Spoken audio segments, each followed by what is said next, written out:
Oh mi amado Jesús, o como escribe ella, oh mi Cristo amado, crucificado por amor. Toda esta primera profundísima parte de la elevación, Sor Isabel la ha dirigido a la Trinidad, a Dios uno y trino. Y ahora, en la segunda parte intermedia, que a su vez tiene 3 o 4 partes, se dirige a cada persona divina, para terminar con una última parte que sería un breve epílogo, recapitulación, también de una profundidad asombrosa, donde vuelve a dirigirse a sus 3.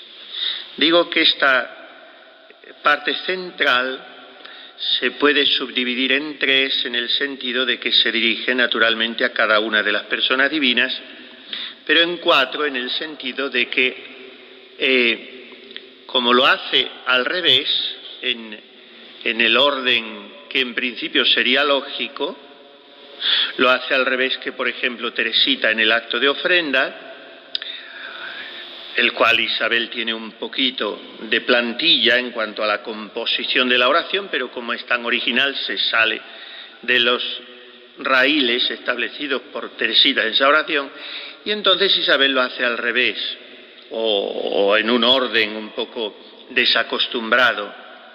No se dirige al Padre, al Hijo y al Espíritu Santo, sino al Hijo, al Espíritu Santo y al Padre. Pero al Hijo se dirige primero en cuanto hombre y después en cuanto Dios. Esto es inseparable por la unión hipostática, pero en la explicitación de los términos ella lo hace así: oh mi Cristo amado, y después un segundo párrafo: oh Verbo eterno. Por tanto, primero la segunda persona de la Santísima Trinidad, encarnada en cuanto hombre, y en ese sentido le llamamos Cristo o Jesús o Jesucristo, que solo se llama así desde el día de la encarnación. Jesús desde el día de la circuncisión o de la imposición del nombre, pero ya se lo había anunciado el ángel que se llamaría Jesús, y Cristo en el sentido de que es el ungido del Padre, es sacerdote eterno por su encarnación. Y por eso ella se dirige primero a Cristo, después al Hijo en cuanto Verbo, palabra de mi Dios, y después al fuego abrasador que es el Espíritu Santo, y por fin al Padre. El orden de Sor Isabel es el lógico. Es el lógico en una vida de intimidad divina, en una vida de oración. El orden teológico, el orden, digamos, universal, litúrgico, también es este, en el nombre del Padre y del Hijo y del Espíritu Santo. Pero a nivel relacional es como lo hace Isabel. Porque dice San Agustín, y nosotros en la Santa Madre tenemos un ejemplo rotundo de esto: Deus factus est homo, ambula per hominem et pervenies ad Deum. Dios se ha hecho hombre, camina por el hombre para llegar al Dios. Por tanto, Isabel entra por la humanidad para ir adentrándose en la divinidad. Como dice nuestro incomparable Lope, mirando el corazón del crucificado, la llaga del costado: pues como abierto os he visto, a Dios quise entrar por vos, que nadie se atreve a Dios sin poner delante a Cristo. Y esto es lo que hace Isabel: entrar por el crucificado a las profundidades de la Trinidad, y por eso remata en ese epílogo sublime: mis 3, mi todo, mi bienaventuranza, soledad infinita.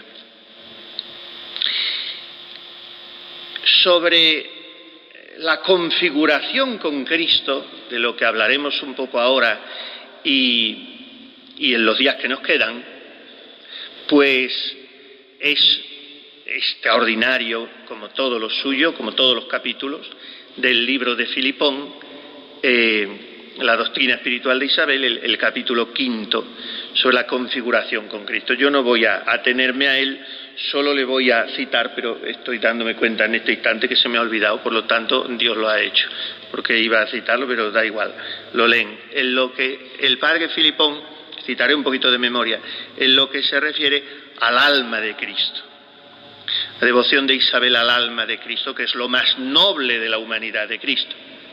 Celebramos el corazón de Jesús porque nos estremecemos y vibramos y nos enamoramos ante la humanidad de Cristo, y entonces de su humanidad, de su cuerpo, físicamente hablando, el órgano más noble, porque nuestra tradición es así, no porque una víscera sea superior a otra, pero en fin, bombea la sangre al cuerpo, sin corazón no hay cuerpo, no hay vida, no hay nada. Entonces el órgano más noble es el corazón. Pero lo más nobilísimo de la humanidad de Cristo es el alma de Cristo. Y que yo creo tenemos poca devoción en esto. Sor Isabel es espléndida como en todo, porque profundiza en el alma de Cristo, que no es lo mismo que decir el corazón de Jesús, aunque nosotros en el corazón vemos sus disposiciones, su carácter, su persona toda, y por tanto la sede, digamos así, de su alma, porque nosotros también los occidentales identificamos alma con corazón. Pero en esto es genial, Sor Isabel. Lo del alma de Cristo es genial. Su libro preferido, El alma de Cristo.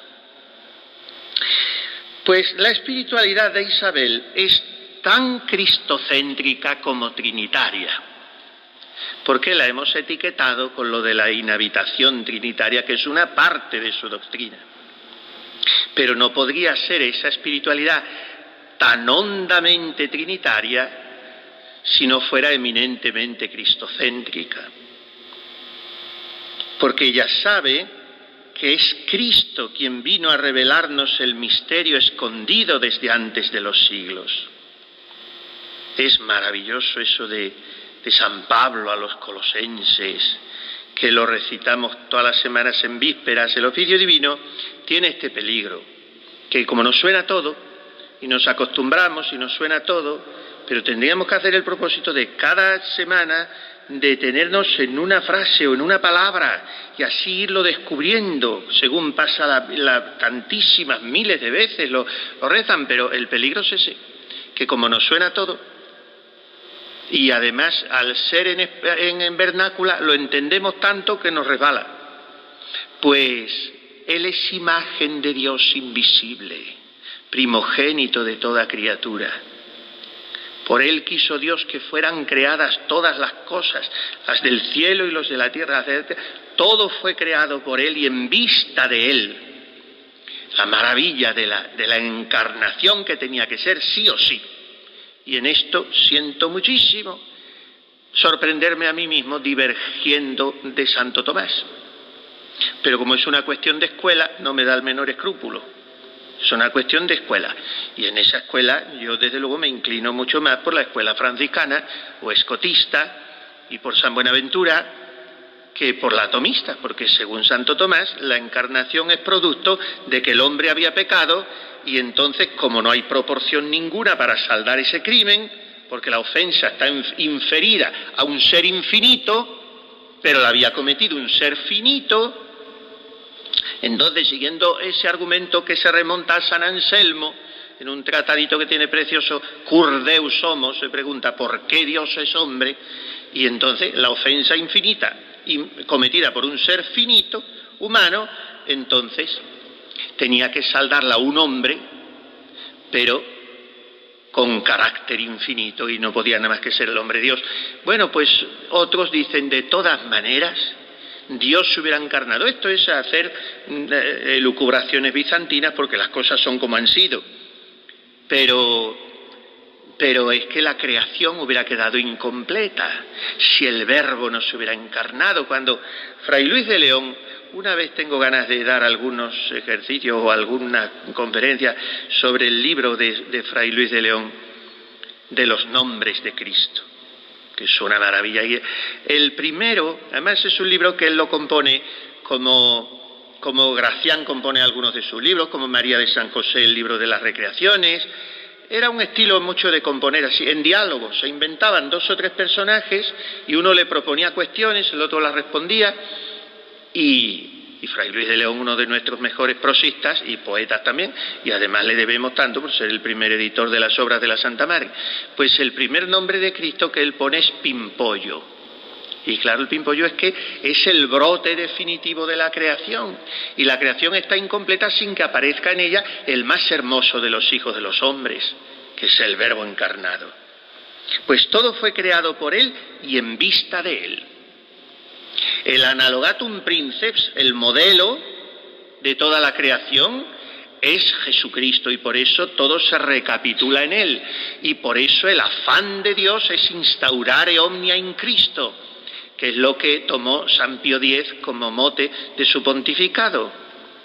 Recapitular en Cristo todas las cosas, las del cielo y las de la tierra, haciendo la paz por la sangre de su cruz. Bueno, pues esta sección la abre Isabel reestrenando o retomando el O con que abrió y con que nosotros también abrimos, ella su elevación, nosotros los ejercicios, ese O, porque ese O expresa toda su adoración enamorada, esponsal, a este Jesús que es el más hermoso de los hijos de los hombres, y del que dice en una poesía: es tan bello Cristo, el esplendor del Padre, iluminado siempre por la divinidad, es foco de luz que nos envuelve en su claridad. Y a su madre le escribe, tanto que tuvo que batallar con ella, pero qué lucha tan diplomática y tan delicada y tan cariñosa sostuvo Isabel, porque la verdad que la mamá estuvo un poco insoportablita, y se aguantó, y 8 años que le tuvo prohibido ir al Carmelo, teniéndolo enfrente, y ahora, y un Viernes Santo se le presenta a la Buena Señora de los Oficios, con todo su velo y su misal, a decirle: te tengo preparado un novio, que es un partido magnífico, a punto de entrar en el convento la hija, en fin, le dio la lata bastante. Y ella, siempre una dulzura con su madre, esto me admira mucho. Y le dice: mamá, es tan bello mi prometido, yo lo amo apasionadamente, y amándolo me transformo en él, está siempre conmigo, nos amamos tanto, es lo que dirá al final con el crucifijo. He encontrado al amor de mi alma, dice en otra carta, al único necesario, y nadie me lo podrá arrebatar. Qué bueno es, qué hermoso. Pues así abre ella esta sección, como digo, ante la hermosura, ante eso que sobrepasa nuestros alcances sensibles, porque está por encima de toda sensibilidad y de toda conceptualización de belleza humana. Él sobrepuja toda esa belleza. Mírate en ese espejo, le dice Santa Clara a la beata Inés de Praga, hablando sobre la hermosura de Jesús. Oh mi amado, y volvemos otra vez a ese posesivo con que abría y cerrará la elevación. Oh mi inmutable. Oh Dios mío, Trinidad que yo adoro, oh mis tres, dirá al final, siempre el posesivo. Y aquí vuelve a emplearlo. Oh mi Cristo. Jesús es de Isabel, porque Isabel es de Jesús.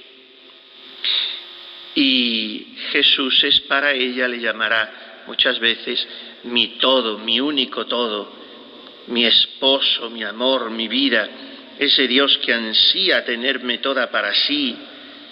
No sé hacer otra cosa, lo amo con su mismo amor. Diversas expresiones en diversas cartas. Podía llamar a Jesús mío, porque ella, movida por él, había hecho el voto de virginidad a sus 14 años. Y, como digo, me llama muchísimo la atención una chica que aunque sea a finales, pero en el siglo XIX, y en la sociedad de la burguesía francesa del siglo XIX, que era muy reaccionaria, como era, por ejemplo, la española, porque han sido sociedades muy extremistas, y los hostiles a la Iglesia han hecho que los fieles en algunos ambientes se volvieran un poco demasiado pacatos o gazmoños, y eso Isabel no tiene nada de eso nunca, y hace su voto de castidad a los 14 años y sigue de fiestas y de meriendas, y si hay que bailar, pues se baila, y no importa. Y tiene un sentido tan abierto de lo que, bueno, no sé si esto es traer las cosas un poco por los pelos, pero lo que llamó San Juan Pablo II y le dedicó tantas catequesis y todo, la teología del cuerpo. En Isabel no hay el menor atisbo de maniqueísmo, de avergonzarse de su cuerpo, no, ella con toda naturalidad lo ha ofrecido a Jesús. Pero eso no significa que hasta que entre en el Carmelo tenga que andar en el mundo como una beata o asustarse de las cosas, y tiene dado todo su corazón y todo su cuerpo a Jesús desde los 14 años. Y a los 20, cuando lo renueva, 2 días antes de cumplir los 20, porque era el día de la Virgen del Carmen, escribe: soy tuya, te pertenezco, haz de mí lo que te plazca. Por eso es mío, oh mi Cristo amado. Y ahora nos detenemos un poco más. Mi Cristo. Jesús mío, Dios mío, qué bueno es amarte, ser totalmente tuya. Es un eco claro de los cantares. Dilectus meus mihi et ego illi. Ya toda me entregué y mi amado es para mí, yo soy para mi amado. Un poco antes de entrar en el convento, 3 o 4 meses antes, escribirá en sus notas íntimas: oh amor, qué bueno es poder darte algo a ti que me has mimado tanto. Y claro, si esta chiquilla, que desde los 7 años que había hecho me parece que era a los 7 años cuando hizo su primera confesión, y luego a los 11 la primera comunión, que eso fue un empujón enorme en su vida espiritual, y luego a los 14 el voto de virginidad, en fin, siempre una vida en Dios, pero vivida con los demás, con toda naturalidad. Y si amaba así a Jesús, estando en el siglo, pues que no sería ya una vez que se iba a ver sola con él solo, en el Carmelo. Y por eso, cuando le ponen aquel cuestionario y le dicen ¿cuál es su libro preferido?, contesta sin dudar: El alma de Cristo, que es originalísima, porque claro, cualquier monja que entre, ¿cuál es su libro preferido? Pues el Evangelio, o el Kempis, o la Santa Margue, o yo qué sé.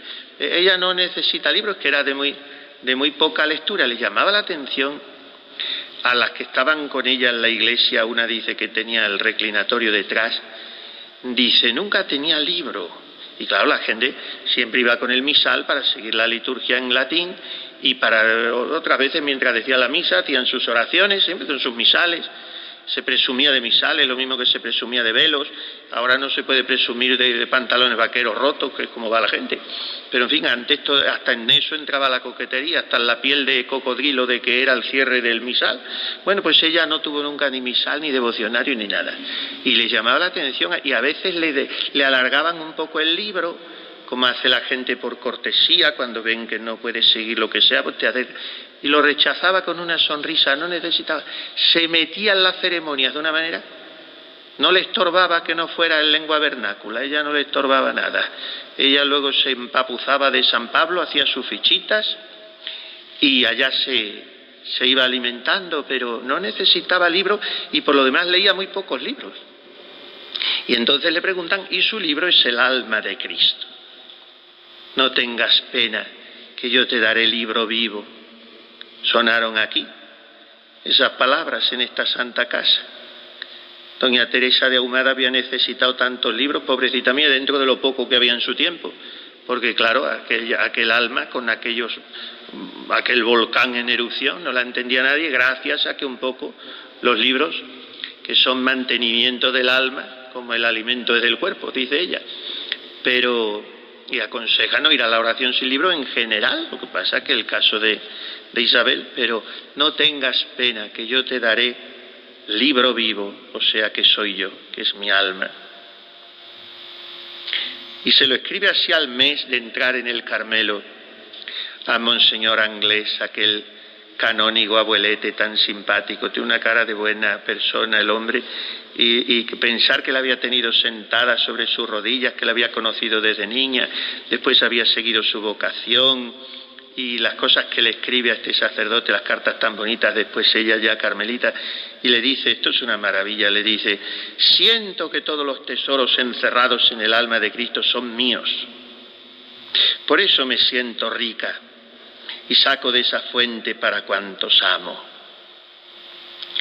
Y aquella amiguita jovencita, Francisca Surdón, de la que ella era medio directora espiritual, le escribe en el 902, no hay más que uno, y es Él el solo verdadero.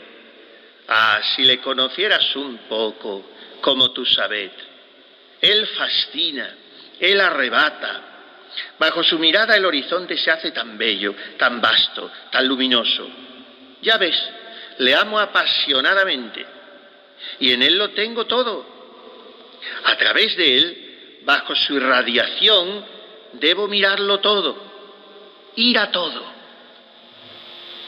Y después se dedica a regañarle bastante, muy dulcemente, pero la francisquita se ve que era difícil de llevar. Y entonces empieza a regañarle y, en fin, le dice varias cosas un poquito firmes. Y termina la carta diciéndole, no tengas una conversión demasiado difícil. Déjate coger en las redes del Maestro. Es muy bueno estar allí. En otra carta ya al final de su vida dice, cuando un alma es fiel a los menores deseos de su corazón, Jesús es fiel en guardarla y se establece entre ambos una dulcísima intimidad. Hay una cosa simpática que es que muchas veces encabeza sus cartas con una exclamación, un suspiro de amor a Jesucristo. Da igual el destinatario, se lo pone con frecuencia y recuerda pues como los novios cuando tienen que escribir en el tronco del árbol o donde sea el nombre del otro, de la otra, ella lo tiene que poner. Y amo Christum, dice por ejemplo, amo Christum, mihi vivere Christus est, lo pone en latín, esta es de San Pablo, o una antífona que le gustaba, ipsi sunt desponsata qui de serviunt angeli.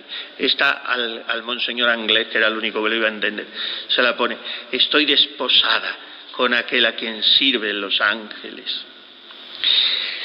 En esa carta a esta Francisca de Surdón, esa niña de la conversión difícil, que ahora titulan La grandeza de nuestra vocación, le dice, camina en Jesucristo, enraizada en Él, edificada sobre Él.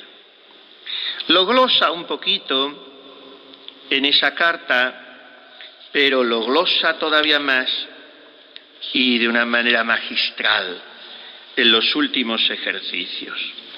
En el día 13º de los últimos ejercicios dice, instaurare omnia in Cristo. Efesios 1:10.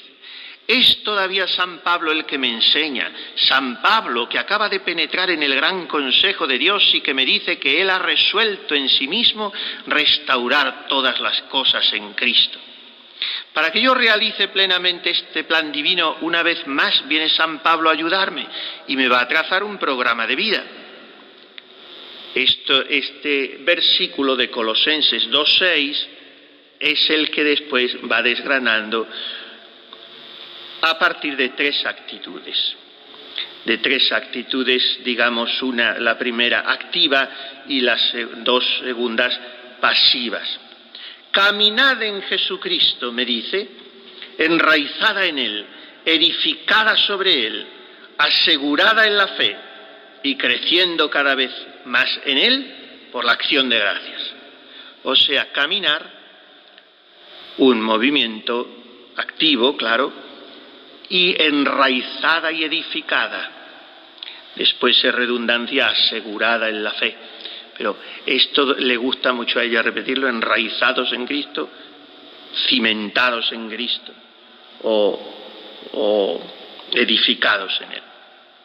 Caminar en Jesucristo me parece que es salir de sí, perderse de vista, abandonarse para entrar más profundamente en Él a cada minuto que pasa, que cada minuto me adentre más en tu misterio. Tan profundamente que uno sea enraizado y que en todo momento, en toda ocasión, pueda lanzar este valiente reto. ¿Quién me separará del amor de Cristo? Cuando el alma está fijada en Él con tal profundidad, cuando sus raíces están tan hondas, la savia divina la invade a raudales y destruye todo lo que es vida imperfecta, superficial, natural. Entonces, según el apóstol, lo mortal es absorbido por la vida. El alma así, despojada de sí misma y revestida de Jesucristo, no tiene que temer las relaciones de fuera ni las dificultades de dentro, porque estas cosas, lejos de ser para ella un obstáculo, no sirven más que para enraizarla más profundamente en el amor de su Maestro.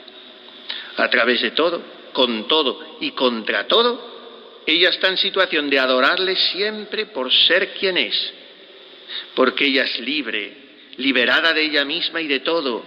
Ella puede cantar con el salmista: si un ejército me cerca, no temo. Si surge una batalla, espero a pesar de todo, porque Yahvé me esconde en lo secreto de su tienda. Y esa tienda no es otra que Él mismo. He aquí, me parece, lo que San Pablo quiere decir por estar enraizados en Cristo. Y ahora, ¿qué quiere decir estar edificados sobre Él? El profeta canta también: Él me ha elevado sobre la roca, entonces mi cabeza se alza sobre los enemigos que me cercan. Me parece que esto es la figura del alma, edificada sobre Jesucristo. Él es la roca donde ella está elevada por encima de ella misma, de los sentidos, de la naturaleza, de los consuelos o de los dolores, por encima de lo que no es únicamente Él. Y allí, en plena posesión de sí misma, ella se domina, se trasciende a sí misma y trasciende también todas las cosas. Ahora San Pablo me recomienda estar asegurada en la fe, en esa fe que no permite jamás dormitar al alma, sino que la tiene despierta bajo la mirada del Maestro, toda recogida en su palabra creadora. Resonancia de la elevación, toda despierta en la fe, toda entregada a tu acción creadora. En esa fe, en el excesivo amor que permite a Dios, me dice San Pablo, llenar al alma según su plenitud.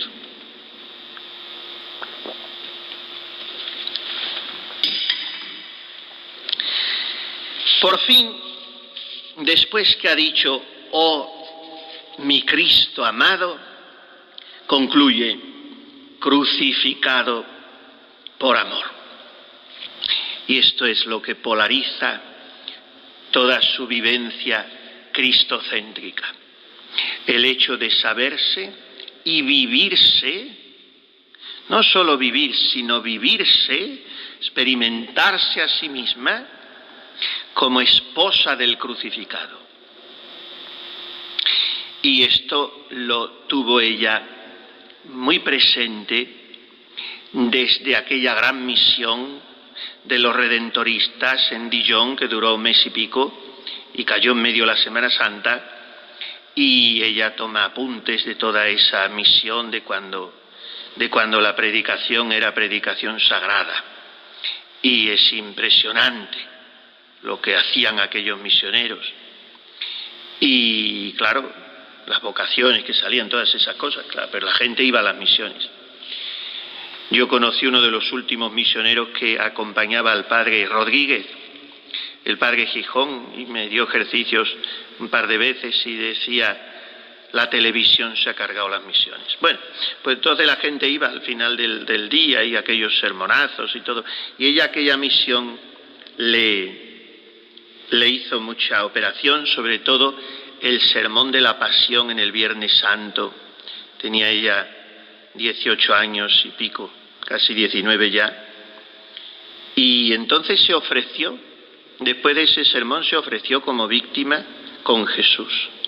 Y escribió: quiero vivir y morir como crucificada.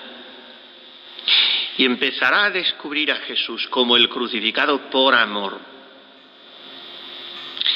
Y luego ya, en el Carmelo, comprenderá que es la vocación específica, no ya personal, sino la de toda carmelita, la de crucificarse con su esposo, no por él, sino con él, también por él, por la gloria del Padre y la salvación de los hombres, que es el doble movimiento. Antes anuncié que iba a citar un poco por encima, en sustancia lo que viene a decir el padre Filipón en su libro es que el doble movimiento del alma de Cristo es el de la gloria del Padre y la salvación de los hombres, y que como la obsesión de Isabel es pasarse al alma de Cristo, porque una chiquilla, una mujer de 21 años, que el primer día que entra en el convento, esa tarde, ya la ve la priora junto al crucifijo del jardín. ¿Y qué estáis haciendo aquí, hija mía? Me estoy pasando al alma de mi Cristo. Pues es que no tiene más deseo que la aspiración del alma de Cristo se transfunda a la suya. Y el movimiento del alma de Cristo es doble: la gloria del Padre, la salvación de los hombres. Y eso es la aspiración de toda carmelita. Y por eso, como la carmelita dice, como San Ignacio de Antioquía: amor meus crucifixus est, mi amor está crucificado, y yo no puedo llevar a paciencia no vivir crucificada con él. Por eso escribe ella, al año justo de estar en el Carmelo, escribe: una carmelita es un alma que ha mirado al crucificado, que le ha visto ofrecerse como víctima a su Padre por las almas, y ensimismándose en esta gran visión de la caridad de Cristo, ha comprendido la pasión del amor de su alma y ha querido ofrecerse como Él. O sea, es una reacción de purísima e inevitable lógica. Obsecro vos fratres per misericordiam Dei ut exhibeatis corpora vestra. Dice San Pablo a los romanos: os exhorto, hermanos, por la misericordia de Dios, a que ofrezcáis vuestros cuerpos como una hostia viva, santa y agradable a Dios. Este es vuestro culto razonable. Esto es lo que haréis si tenéis cabeza, en buena lógica. No ajustaros a la mentalidad de este mundo, sino transformaros por la renovación de la mente, para que sepáis discernir lo bueno, lo que le agrada a Dios, lo perfecto, y eso se discierne desde la cruz. También al año de haber entrado en el Carmelo, le escribe a su hermana Guita: ¿y la meditación? Porque era una auténtica directora espiritual, y le dice: ¿cómo va la meditación? Te aconsejo simplificar tus libros, llenarte un poco menos, verás cómo es mejor. Toma tu crucifijo, mira, escucha.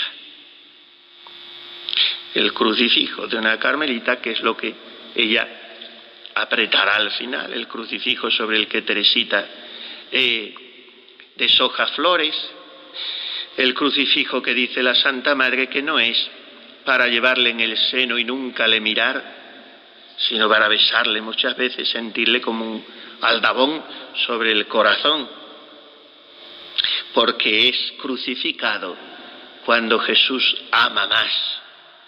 Dirá Isabel al final de su vida que a ella le pasa como a Jesús. Como es tan sensible, tan afectuosa, y es tan francesísima, y es tan educada, y es tan femenina, pues entonces todo es un desbordamiento de cariño en sus cartas. Y las almas grandes son así, te recordamos a la Madre Magdalena, ¿no? Decía todo lo que quería y decía, todo eran cariño, y no te choca, y en otra eso te parece una cursilería, una cosa ficticia, pero cuando te la dice un alma grande que vive en Dios, pues ya te puede decir que eso no la mueve de Dios. Hay almas a las que le asusta manifestar el cariño o recibirlo. Pues ¿por qué no vivimos en Dios? Ni más ni menos. Porque si vives en Dios, hombre, no vamos a caer en tonterías, ni en ridiculeces, ni en ñoñerías. Pero manifestar el cariño sin blindajes, pero la gente y los consagrados muchas veces vamos blindados por la vida, ¿eh? Parece que todo es miedo de que se vaya a empolvar un poquito nuestra virginidad. Y eso no es virginidad, eso es egoísmo y es narcisismo espiritual y es inmadurez afectiva. Porque cuando hay madurez no hay miedo. Si quieren, quieran, dice la Santa Madre. Si quieren, quieran. Ahora no parezca que vienen de la escuela diplomática, porque eso es antipatiquísimo. Entonces, dice Sor Isabel al final de su vida que como todos son desbordamientos de cariño con la gente, le escribe a una señora y le dice, es que sabe lo que me pasa, que como total me voy a morir pasado mañana, que estoy al final de mi vida, pues veo que me pasa lo mismo que a Jesús. Nunca su corazón estuvo tan desbordado de amor como en la hora suprema en que pasó de este mundo a su Padre. Y por eso ella suplicará morir de amor. En fin, ese deseo recurrente que está en todas las almas espirituales y que tiene que estar en toda carmelita y que en Sor Isabel aparece 100.000 veces en sus cartas, ¿no? De consolar a Jesús, de amarle por los que no le aman, de compartir sus dolores. Le llama dichoso al dolor, porque purifica al alma, porque la desprende de todo, hasta de los consuelos de Dios, porque es una fuente de méritos. Nuestras cruces son cruces de oro, dirá. Y Dios da su cruz a los amigos de su corazón. Todas esas cosas las escribe ya de seglar 100 veces y las vive. Y la víspera de su profesión en el coro, después de aquella tormenta terrible que tuvo interior, de aquellas dudas que no profesaba y que era una noche oscura terrible, y porque claro, pasó de todo, como en la vida hay que pasar de todo, y estas santas no llegan así. Leemos aquí todo lo bonito, pero estuvo 5 años en el Carmelo, hubo días grises y soleados y noches y de todo, y en el mundo lo mismo, de todo. Y si nos descuidamos no profesa. Pero, en fin, a última hora se le disipó la priora, llamó a un cura. Y eso se hace algunas veces, no sé, en ese caso funcionó, en otros yo no sé si funciona, pero los curas aguantamos allí lo que podemos, escuchamos, y cuando vas a querer decir algo, pues la otra te dice, Dios se lo pague, y se va. Y luego al cabo de 20 años, que tú no te acuerdas que ni existe esa persona, te dice, ay, gracias a usted, cuánto bien me hizo todo lo que usted me dijo. Y no te dejó de decirle absolutamente nada, pero se desahogó, soltó. Bueno, pues Sor Isabel, la víspera de profesar en el coro, comprendió, dice en una carta, que mi cielo comenzaba en la tierra con el sufrimiento y con la inmolación por quien tanto amo.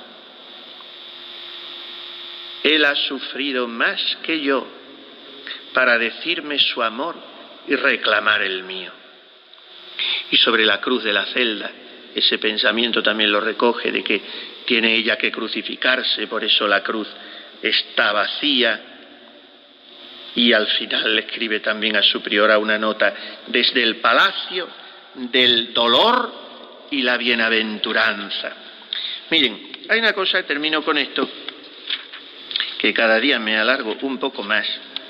Hay una cosa, es que me gusta mucho a mí esta cosa un poco monjil de Sor Isabel. Las 3 últimas cartas, cuando está ya casi agonizando, porque son ya en noviembre, ella se muere el 9, pues si estas cartas son en noviembre, está agonizando. Las 3 últimas cartas son a seglares, y de ellas 2 a hombres seglares, y con toda naturalidad. Y la última, su amigo Carlos Hayo, que le pone como un testamento, 4 notitas, porque claro, ya no estaba la pobre para mucho escribir, pero le da unos consejos espirituales. Y la antepenúltima, y es un detalle precioso, a su médico, para agradecerle que aunque se muere, pero que bueno, que él ha hecho todo lo que ha podido.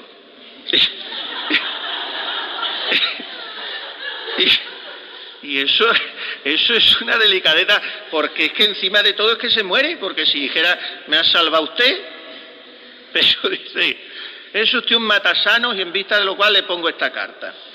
Y entonces la escribe, claro, por mano de la priora, se la dicta a la priora y le dice, es sensacional esto, esta delicadeza de esta monja hasta el final, de agradecer al médico. Es que yo esto no lo he visto tan, no sé, a lo mejor lo hacen. Yo creo que se conforman con la carta de edificación, la enumeración de todas las enfermeras de la clínica X y nuestros buenísimos doctores Pérez y Gómez y García y todas esas cosas, pero esto de ponerle la epístola al doctor Barbier, no sé. Mi buen doctor, fíjese si era bueno, que se está muriendo la pobre, pero dice, mi buen doctor, mi corazón se vale de la mano de nuestra madre para decirle por última vez lo agradecida que está a los solícitos cuidados que me ha prodigado durante estos meses de sufrimiento, que han sido de bendiciones, de alegría profunda, desconocida del mundo. Y luego el resto de la cartita, que es corta pero no tanto, pero en fin, una cartita discreta, pues es ya en ese sentido de gratitud y de mirar a la eternidad. Pero dar gracias al doctor cuando te está muriendo y decirle, mire usted, no se preocupe, que estos meses han sido una riqueza para mí. Y vivir así la cruz, pues eso es haber aprendido del crucificado por amor y haber morado con él en el palacio del dolor y la bienaventuranza. En fin, que es providencial que hoy, primer viernes, hagamos nosotros esta meditación y transcurramos el resto de la jornada mirando con María en el Calvario a mi Cristo amado, crucificado por amor.